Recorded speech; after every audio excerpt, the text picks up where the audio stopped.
दमदार आमदार विक्रांत पाटील यांच्या वाढदिवसानिमित्त अभिष्टचिंतन सोहळा आयोजित करण्यात आला. यावेळी समाजोपयोगी उपक्रम नागरिकांच्या आकर्षणाचे केंद्र ठरले. वाढदिवसाचे औचित्य साधत परिसरातील नागरिकांना दैनंदिन जीवनात उपयोगी पडणाऱ्या विविध लोकोपयोगी वस्तूंचे वाटप करण्यात आले.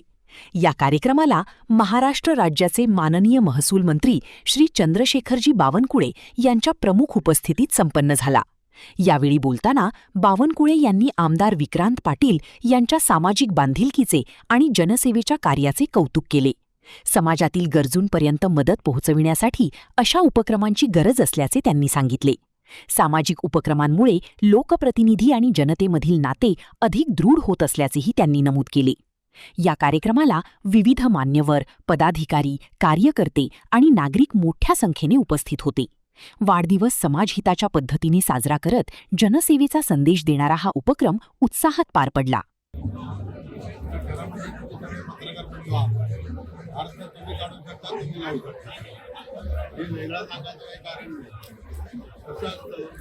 आज जे काही वाढदिवस साजरा होतो म्हणजे बघितले तुम्ही प्रचंड प्रेम म्हणजे लोकांनी मला गावाच्या वाढदिवसाला यायचं आहे आणि देवाला प्रार्थना करतो की 4 दिवसांचा पाऊस होता तो थांबला पाहिजे एवढ्या मोठ्या प्रेमाने जी मागणी देवाला केली की आपल्याच्या आज एका दिवसासाठी तरी थांबला हे एवढं मोठं प्रेम त्याचं आहे.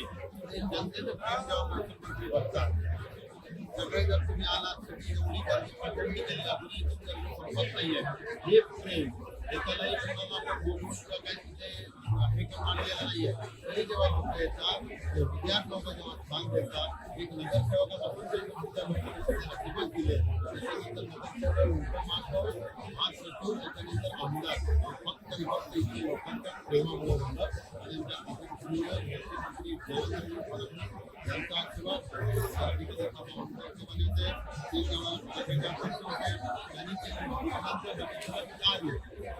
फक्त बाळाला त्यांनी त्याचा परफॉर्मन्स दाखवला.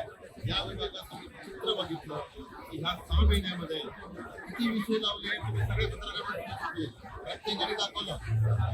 महिन्याचा विषय असेल या ठिकाणी नवीन पत्रिकेमध्ये 11 ते सेक्टर 11 ते 8 ते 12 पर्यंत 11 पर्यंत सगळ्या घरी दौऱ्याचे विषय सोडवले. संबंध झाला होता आपल्या शेतकरी लोक आणि जॉईंट व्हेंचरचं हे आपण चालू केलं. या ठिकाणी उचलला एवढा सरकारचा धरण त्या ठिकाणी नोकरीवाल्या नक्की बघा ना ते चित्र तुलाकडून काय त्यांना अपेक्षा गरीबांना एक स्वप्न असतं मला स्वतःचं एक घर कुठेतरी अंगणे करायला एवढी त्याची अपेक्षा असेल त्याची कपाशी नव्हती त्याची आपण 10 कोटी कमी केली. 69,000 कोटीला तुम्ही 10 लाख करा 7 कोटीचा सर्वसामान्य लोकांचा जो फायदा झाला. हे चित्र जेव्हा बघते किंवा आमचा पक्ष आमचे श्रेष्ठी बघतात तेव्हा त्यांना असं वाटतं कुठंतरी की नाही की जनता पूर्णपणे विक्रांतच्या मागे आहे. विक्रांत जो शब्द देतोय जे काय करतोय ते विक्रांत त्या ठिकाणी सोडवतोय आणि सतत तुम्ही बघताय जवळजवळ 10 लाख किलोमीटरचा प्रवास महाराष्ट्रामध्ये विक्रांतनी केला. तुम्हाला माहिती आहे घरात फक्त 4-5 तासासाठी किंवा 4-4 दिवसातही येत नाही. एवढं प्रचंड काम त्याच्या माध्यमातून होतंय आणि इथले सगळे प्रश्न आता प्रश्नाची मालिका जर सांगितली ते संपणार नाही एवढे प्रश्न या ठिकाणी. आठवड्याला प्रेस कॉन्फरन्स घेतली तुम्ही सगळेजण होतात काय अधिवेशनामध्ये प्रश्न घेतले नुसते प्रश्न घेतले नाही ते सोडवले. त्यामुळे अशा पद्धतीचा लोकांचा विश्वास वाढत चालला. खेड्यापाड्यांमध्ये सगळी ग्रामीण जनता सुटलेले शेतकऱ्यांचे विषय नाल्याचे विषय सिडकोचे काय शिक्के पडले त्याचे कांद्याचे विषय त्या सगळ्यांमध्ये प्रदूषणचे विषय पाण्याचे विषय सगळे सोडवत आल्यामुळे लोकांचा विश्वास बसला आणि म्हणून कदाचित वरिष्ठांना वाटत असेल मंत्र्यांना वाटत असेल आणि देवेंद्र साहेबांचा प्रचंड मोठा विश्वास विक्रांतच्या कर्तृत्वावर आहे. बावनकुळे साहेबांचा विश्वास आहे. आमच्या आदरणीय रवींद्र चव्हाण साहेब आमच्या प्रदेशाच्या विश्वास आहे. त्यामुळं हे चित्र जे काय बोलले ते फक्त सगळे जमला लोकांच्या आशीर्वाद इतक्यावेळ लोकांनी गर्दी केली म्हणून आशीर्वाद त्याला जनतेने दिला.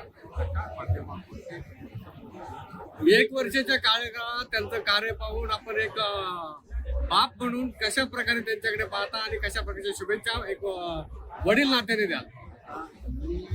मला एक अभिमान आहे की मी गेल्या 35 वर्षापासून भारतीय जनता पार्टीचं हे काम मी चालू केलं होतं. लोक किती कमी होते. माझ्या अगोदर पण प्रचंड असंख्य लोकांनी भाजपसाठी या रायगड जिल्ह्यामध्ये खूप कष्ट घेतले. मलाही ती संधी, ती विचारधारा या रायगड जिल्ह्यात रुजवायची मला संधी मिळाली.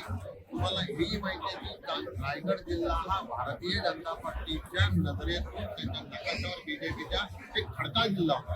इथं कमळ फुलत असं स्वप्नात वाटलं नव्हतं, पण लोकांनी विश्वास ठेवला, अर्थात मेहनत केली, एक झेंडा खांद्यावरती घेतला.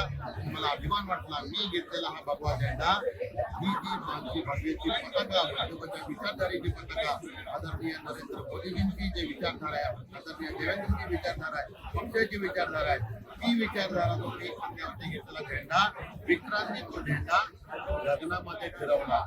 याचा अभिमान पाठ म्हणून मला नक्कीच असणार. मी ज्या ज्या तत्वावरती चाललो, मी 3 Cचं पालन केलं. कल्चर, सिव्हिलायझेशन, कॅरेक्टर आणि करप्शन. या करप्शन पासून आम्ही लांब राहिलो, कॅरेक्टर आम्ही सांभाळलं, आम्ही त्या सिव्हिलायझेशन कल्चरमध्ये आम्ही वाढलो. त्यामुळे सगळ्यांचं पालन करत करत मी पुढे आलो.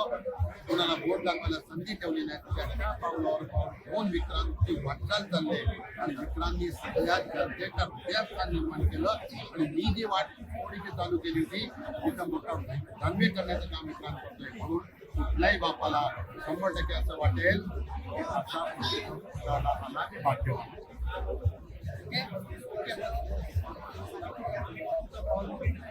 ज्या भारतीय जनता पार्टीला कुठल्याही प्रकारचं कुठे किंमतच नाही असं मला वाटतं.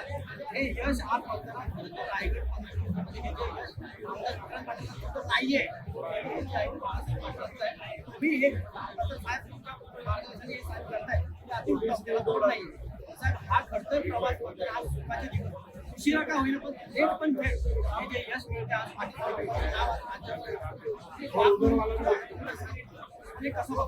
मी आता तुम्हाला तेच सांगितलं की मी जेव्हा तुम्ही त्याचे साक्षीदार आहात. भारतीय जनता पार्टीचा खडतर प्रवास जेव्हा आम्ही करत होतो, मी मगाशी सांगितलं की माझ्या अगोदरच्या लोकांनी खूप कष्ट यासाठी खाल्ल्या. पण आम्ही या जिल्ह्यात कमळ बोललं पाहिजे, ही विचारधारा आपलं हे राष्ट्र परमवैभवाला गेलं पाहिजे. आमच्या दीनदयाळांचा आम्हाला संदेश शेवटच्या गरीबाचं अक्षर पुसले पाहिजे. त्या भावनेने तो आम्ही झेंडा घेतला. तुम्ही सगळ्यांनी बघितला संघर्ष काय होता, किती प्रचंड मोठी ताकद विरोधकांची समोर होती. आमचा पक्ष किती छोटा होता, पण आम्ही विचारधारेशी निष्ठेने राहिलो, हे कनिष्ठ राहिलो. सातत्यानं झेंडा खांद्यावर खाली ठेवला नाही. आणि ती भगवी पताका घेत घेत आम्ही पुढे गेलो.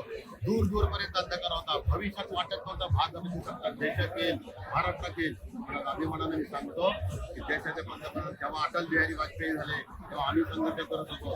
आज नरेंद्र मोदींचा पाठिंबा सुद्धा आम्हाला मिळाला आणि आम्हाला देवेंद्रजी फडणवीस सारखे मुख्यमंत्री मिळाले. ही इतकी मोठी वाटचाल तुम्ही सगळ्यांनी बघितली, त्या अडचणी बघितल्या. ते करत असताना तुम्ही जे बोलला की हे मी केलेलं काम आहे, पण मी करत घेताना माझ्या वैचार संघर्ष होता. पण आज विक्रांत सुद्धा संघर्षातूनच जातोय, तो संघर्षच करतोय. आपण त्याला एक रास्त बारीक मिळाला आणि त्याला सोनं केलं, संगीत सोनं केलं. पण आज भाजपच्या दृष्टिकोनातून विक्रांत काय वाक्य वापरलं ते तुम्ही ऐकलं. तुम्ही म्हणताय, पण मी जे केलं विक्रांत त्याच्यात माझी पॅटर्न पुढे चालवली नसती, माझी भगवी पताका जर ती लग्नात फिरवली नसती तर मी केलेलं काम अपुरं राहिलं असतं. मला ते समाधान आहे की त्याच्यावरती तो झेंडा आपण पुढे पुढे पुढे पुढे चालला. पण विक्रांत तुमच्या सगळ्यांच्या आशीर्वादाने तुम्ही ज्या प्रश्न विचारताय तो तुमच्या हृदयाचा प्रश्न येतो. तुम्ही पत्रकार म्हणून असता बोलत नाहीये, तुमच्या हृदयात नाही विचार येत आहेत. तुम्ही असेच आशीर्वाद सगळ्यांनी विक्रांतच्या मागे ठेवा. तुम्हाला आपले सगळे एकमेक घरातला तुमचा आमदार, हक्काचा आमदार, तुमचा धाकटा भाऊ आमदार, या भाषेचा तुम्हाला आपल्याला सगळ्याला चालायचं आहे. त्यातूनच आम्ही सगळे चाललोय. कारण आपले एक परिवार आहोत. त्या माध्यमातून तुम्ही सगळ्यांनी घ्या. त्याच्यात आपलं रिलेशन केलं पाहिजे. राजकारणापलीकडचे नाती बनतात तेव्हा सगळ्यांना वाटतं की हा माझा माणूस आहे, थोडा घरचा माणूस आहे. आपण सगळ्यांनी काम करूया एवढं त्यांनी सांगतो. विक्रांतला मनापासून म्हणून खर तर माझ्यासारख्या एका सामान्य कार्यकर्त्यासाठी मित्रमंडळींचं, कार्यकर्त्यांचं, जनतेचं हे भरपूर, त्याच्यापेक्षा मोठी श्रीमंती असूच शकत नाही. तर नेहमी दिग्गजांनी सांगितलंय की आपल्या सुखदुःखात जे काही चपलांचे जोड आपल्या घरांच्या बाहेर दिसतील ती संख्या जास्त असेल तर तुम्ही श्रीमंत आहात. आणि मला वाटतं की खरं तर ही श्रीमंती माझ्या भाग्यात आहे. मी स्वतःला खूप भाग्यवान समजतो की इतक्या मोठ्या संख्येने सगळे मित्रमंडळी, कार्यकर्ते, नागरिक, इतक्या मोठ्या संख्येने नागरिक या ठिकाणी येणं माझ्यासाठी खूप भाग्याची गोष्ट आहे. आदरणीय राज्याचे महसूल मंत्री चंद्रशेखर बावनकुळे साहेब हे या कार्यक्रमात आले. या अभिष्ट चिंतन कार्यक्रमात त्यांची प्रमुख उपस्थिती होती आणि 5-10 मिनिटं नाही तर 2 तास ते या ठिकाणी थांबले, सर्व नागरिकांशी संवाद साधला आणि भरभरून या ठिकाणी असेल तर खऱ्या अर्थानं त्यातले कार्यकर्ते त्यातून नेतृत्व घडत असतं. त्यामुळे कार्यकर्त्यांना संधी देणारी पार्टी कशी आहे याचं एक उदाहरण आज आपल्याला डोळ्यांनी बघायला मिळालं. आणि त्यामुळे आज सगळे नागरिक मोठ्या संख्येने आले, खूप वेळ थांबले, सगळ्यांनी संवाद साधला, सदिच्छा दिल्या. खरं तर ही ताकद त्यांची माझ्या मागे आहे. त्यामुळे विक्रांत पाटील सारखा एक कार्यकर्ता आज काहीतरी खटपट करून जनतेला न्याय मिळवून देण्यासाठी प्रयत्न करू शकतो. त्यामुळे चांगल्या पद्धतीनं हा कार्यक्रम संपन्न झाला आणि खरं तर मन भारावून गेले. एकूणच बावनकुळे साहेबांनी मनोगत व्यक्त करताना सांगितलं का जेव्हा ते पहिल्यांदा आमदार झाले तेव्हा त्यांना 5 वर्ष मंत्रालय आणि उदरभवन करायला गेले. आपण एकच वर्षात मृत भरारी घेतली, जनतेचे प्रश्न मार्गीपणे सोडवतात अशी भावना एक वरिष्ठ नेत्याने व्यक्त करणं कसं पाहतात? खरं तर त्यांनी असं कौतुक करणं ही खरं तर खूप मोठी गोष्ट आहे. पण हे वास्तव आहे की आपल्याला जो कालावधी मिळाला, आमदारकी म्हणून जी काही जबाबदारी मिळाली, जर या जबाबदारीच्या माध्यमातून मी जनसामान्यांचे अश्रू पुसू शकलो नाही, त्यांचं कल्याण करू शकलो नाही, त्यांचे प्रश्न मांडू शकलो नाही, त्याला न्याय मिळवून देऊ शकलो नाही, तर या आमदारकीचा काहीच उपयोग नाही असं मानणारा मी कार्यकर्ता आहे. आणि त्यामुळे 6 वर्षाची ही मला मिळालेली जबाबदारी आहे. आमदारकी म्हणजे ही एक जबाबदारी आहे आणि यातून मला लाखो नागरिकांचं भलं करायचं आहे. मग मला शिकण्यात वेळ जास्त घालून कसं चालेल आणि माझा मूळ पिंड हा एखाद्या विषयाच्या खोलवर जाऊन त्याचा अभ्यास करून त्या विषयाचं मूळ शोधून तो विषय मांडण्याचा माझा पिंड राहिलेला आहे. त्यामुळे जशी जबाबदारी मिळाली पहिल्या दिवसापासून मी कामाला लागलो. दिवसातल्या 24 तासापैकी 18-19 तास जनतेसाठी काम करणं, महिन्यातल्या 30 दिवसापैकी 28-29 दिवस हे स्वतःला जनसेवेसाठी वाहून घेणं हा माझा मूळ पिंड राहिलेला आहे. त्यामुळे त्याच अनुषंगाने काम करतोय. आनंदाची गोष्ट ही आहे की काम तर मी करतोय, नागरिक दखल घेतायत, नागरिक कौतुक करतायत, पण वरिष्ठ नेतृत्वाचं इतकं बारकाईने लक्ष राहणं खरं तर माझ्यासारख्या कार्यकर्त्यासाठी ही भाग्याची गोष्ट आहे. आणि त्यांनी असं म्हणणं खरं तर हे माझ्यासाठी अभिमानास्पद आहे. येणाऱ्या कालावधीमध्ये यातून जी ऊर्जा प्राप्त झाली त्या माध्यमातून जे काही प्रश्न पनवेल विभागाचे अजून प्रलंबित आहेत ते सोडवण्यासाठी अजून ताकदीनं आपण प्रयत्न करू, एवढंच या निमित्तानं सांगतो. युवा नेतृत्व म्हणून महाराष्ट्राची जबाबदारी आपल्यावरती नेत्यांनी दिली आणि आमदार म्हणून एक जबाबदारी आहे. भविष्यात काय संकल्प घेऊन जनतेचे प्रश्न कुठल्या गोष्टींना आपण प्राधान्य देऊ? बघा, महाराष्ट्राचे लाडके मुख्यमंत्री देवेंद्र फडणवीस साहेब आपल्या सगळ्यांचे देवाभाऊ यांनी 2010 पासून मी राज्यावर काम करतो तेव्हापासून टप्प्याटप्प्यानं माझ्यातलं नेतृत्व बघितलं, ओळखलं आणि मला संधी दिली. त्या नेतृत्वानं संधी दिली नसती तर ना मी युवा मोर्चाचा सचिव होऊ शकलो असतो, ना महासचिव होऊ शकलो असतो, ना भारतीय जनता युवा मोर्चाचा प्रदेश अध्यक्ष होऊ शकलो असतो. पुढच्या कालावधीमध्ये चंद्रकांत दादा पाटील, रवींद्र चव्हाण साहेब, चंद्रशेखर बावनकुळे साहेब या सगळ्यांनी जर का ताकद दिली नसती तर माझ्यातून नेतृत्व घडूच शकलं नसतं. आणि त्यामुळे भाजपचा राज्याचा महासचिव असेल किंवा आता आमदार म्हणून जबाबदारी असेल, ही पक्ष नेतृत्वाने दिलेली जबाबदारी आहे. आणि त्यामुळे महाराष्ट्राच्या कानाकोपऱ्यात मी या जबाबदारीच्या माध्यमातून फिरलो. 21 लाख किलोमीटर महाराष्ट्राच्या कानाकोपऱ्यात प्रवास करू शकलो. चांद्यापासून बांद्यापर्यंत, गड इंग्लज पासून गडचिरोली पर्यंत वन फिरून कार्यकर्ते आणि नाळ जोडण्याचा मी प्रयत्न केला. आणि त्यामुळे कदाचित पक्ष नेतृत्वाला माहिती आहे की पक्षाची तिथली स्थिती माहिती असणारा आमचा हा कार्यकर्ता आहे. त्यामुळे पक्ष नेहमी जबाबदारी देत राहतो आणि पक्ष जी जबाबदारी देईल त्याला न्याय देण्याचा मी प्रयत्न करत असतो. आतापर्यंत पक्षाने न मागता भरभरून दिलंय, त्यामुळे या पुढे सुद्धा काहीही मागणार नाही. पक्ष नेतृत्व कायम काही ना काही चांगलं देत राहतं. जी संधी मिळेल त्याचं सोनं करीन, जनसामान्यांचे अश्रू पुसून त्यांच्या चेहऱ्यावर हास्य उमटवण्यासाठी काम करीन, एवढी शाश्वती देतो. दादा, महसूल मंत्र्यांनी तुमच्याकडं येणाऱ्या भविष्याच्या काळामध्ये एक तरुण तडफदार नेतृत्व आणि भविष्य काळातला मंत्री म्हणून त्यांच्या बोलण्यातून तुमच्याकडे सुतोवाच केलाय, कसं पाहता तुम्ही याच्याबद्दल? बघा, नेतृत्वाने ताकद देणं हे खरं तर मोठी गोष्ट असते. पण माझं अगदी प्रामाणिकपणे सांगणं आहे की पक्षाने अगदी योग्य वयात, मी कमी वयात म्हणणार नाही, कमी वेळात म्हणणार नाही, कारण मी 22 वर्ष सातत्याने काम करणारा कार्यकर्ता. अनेकांना माझ्या इतिहासाबद्दल माहिती नाही, त्यामुळे 16व्या वर्षापासून मी काम करतोय. 22 वर्ष ऍक्टिव्ह पॉलिटिक्स लवकर नाही, पण योग्य वयात योग्य जबाबदाऱ्या मला मिळाल्या आणि योग्य वयात मी आमदारही झालो. त्यामुळे आता मला पुढे काहीतरी पाहिजे, लगेच काहीतरी मिळायची घाई आहे असं बिलकुल नाही. अगदी पेशन्स ठेवून सेवा करत राहणं हा माझा पिंड राहिलेला आहे, स्वभाव राहिलेला आहे. त्यामुळे पुढे काही मिळो न मिळो, जी जबाबदारी मिळाली त्यातून लोकांना कशी मदत होऊ शकेल या भावनेनं काम करत राहायचं. हे पक्षाचं नेतृत्व, खास करून भारतीय जनता पार्टीचं आमचं नेतृत्व इतकं विजनरी आहे. त्याला तिसरा डोळा असतो. इतरांना 2 डोळे असतात, भाजपच्या नेतृत्वाला 3 डोळे असतात. त्यामुळे तिसऱ्या डोळ्याने ते बरोबर बघत असतात की काय राईट आहे, काय रॉंग आहे. जे राईट असेल त्याला ताकद देण्याचं काम नेहमी नेतृत्व करत असतं. भविष्यात सुद्धा तसा न्याय काय मिळत राहील मला खात्री आहे. साहेब, उद्या आपला वाढदिवस आहे. या चॅनलच्या माध्यमातून जे घरी बसून आपले चाहते पाहतायत, त्यांना येता आलं नाही, त्यांना काय सांगायचं? मी आपल्या चॅनलच्या माध्यमातून इतकंच सांगेन की नागरिकांचं प्रेम आहे, जनतेचं प्रेम आहे, ते इथं येवोत न येवोत, अनेकांनी मेसेज केलेत, अनेकांनी फोन कॉल केलेत, भरभरून प्रेम मला दिलेलं आहे. आणि हे भरभरून प्रेम आहे म्हणून माझ्यासारखा कार्यकर्ता आहे. शेवटी मी माझ्या भाषणातही सांगितलं की मला जर का राज्याच्या राजकारणात मोठ्या जबाबदाऱ्या मिळाल्या, त्या का मिळाल्या? कारण गल्लीत किंमत असेल तर दिल्लीत किंमत मिळते. आज मला आपल्यामुळे गल्लीत किंमत निर्माण झाली. आपण जे काही सन्मान दिला, आपल्याला ताकद दिली, त्या माध्यमातून माझं नेतृत्व कुठेतरी उभं राहू शकलं.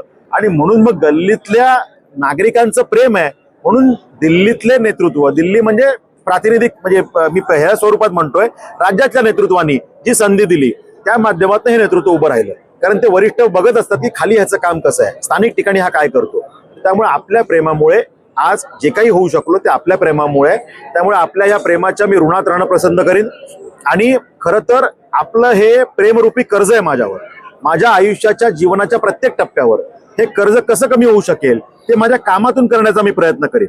मी माझ्या कामातून आपल्या चेहऱ्यावर हास्य उमलवून आपल्याला मदत करून मी हे कर्ज कसं कमी होऊ शकेल हा प्रयत्न करीन.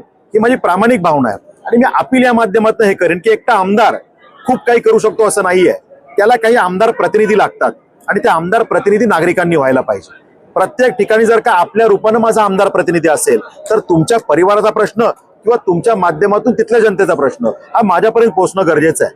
माझ्यापर्यंत विषय पोहोचले तर ते सोडवण्यासाठी मी प्रामाणिकपणे प्रयत्न करीन. एवढी शाश्वती मी या निमित्तानं देतो. आजची उद्योगनगरी न्यूजला सबस्क्राईब, बेल आयकॉनला प्रेस करा, लाईक, कमेंट आणि शेअर करा.